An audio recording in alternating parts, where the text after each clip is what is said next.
Bonjour chers frères et sœurs, bienvenue donc à cette séance vidéo du Centre missionnaire de Démunis. Il y a longtemps, je n'étais pas en contact avec vous, j'étais en déplacement. Par la grâce de Dieu, je suis rentré en pleine forme. C'est une réjouissance que je partage avec vous. Je tiens donc à saluer mes frères d'Haïti, mes frères et sœurs d'Haïti qui ont survécu lors de l'ouragan dernier. Vraiment que le Seigneur encore vous soutienne. Je comprends et je constate que ce n'est pas facile, mais le Seigneur est au contrôle de tout. Ce que je vous demande, c'est de vous attacher au Seigneur et de ne jamais le lâcher. De vous attacher au Seigneur de manière perpétuelle, d'éternité en éternité. Vous verrez la grandeur de l'Éternel chaque jour dans votre vie.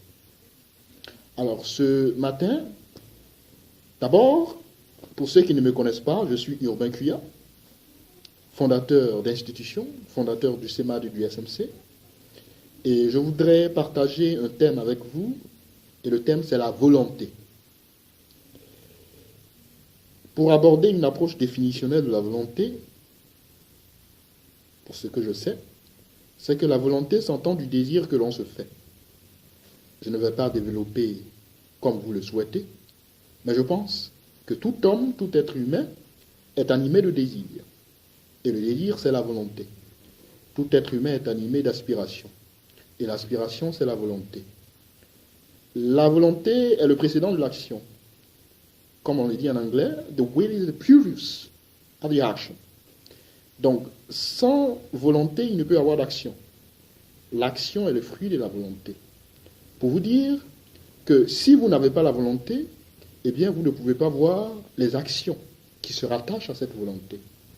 L'action est le résultat de la volonté. Quand nous prenons la Bible, dans la Bible, David avait une volonté.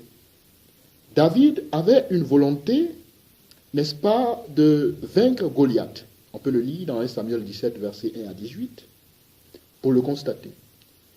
David, lorsqu'il était sur le point de vaincre Goliath, ou du moins de combattre contre Goliath, sa volonté était déjà prédéfinie. C'était de le vaincre. Et c'est cette volonté qui fut manifeste par l'action. Et nous l'avons constaté comment il a terrassé ce grand Goliath.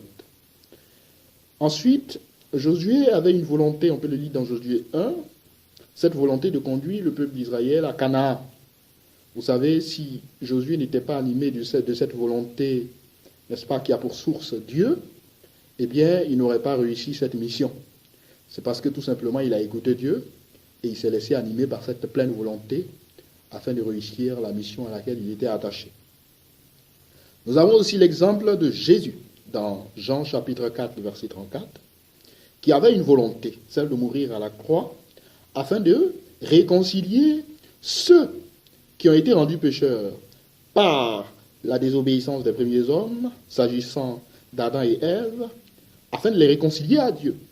Aujourd'hui, nous sommes réconciliés à Dieu, nous qui avons accepté Jésus comme Seigneur et Sauveur personnel, parce que tout simplement, Jésus est mort à la croix pour nous, pour que nos péchés soient pardonnés.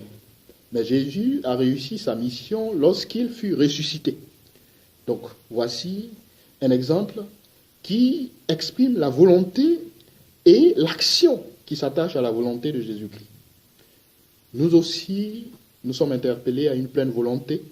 Vous savez, quand vous avez une volonté, nul ne peut vous l'enlever. C'est une volonté qui demeure. L'action peut ne pas apparaître tout de suite, mais si la volonté demeure, l'action finira par apparaître. L'action finira par être vue, par être sue.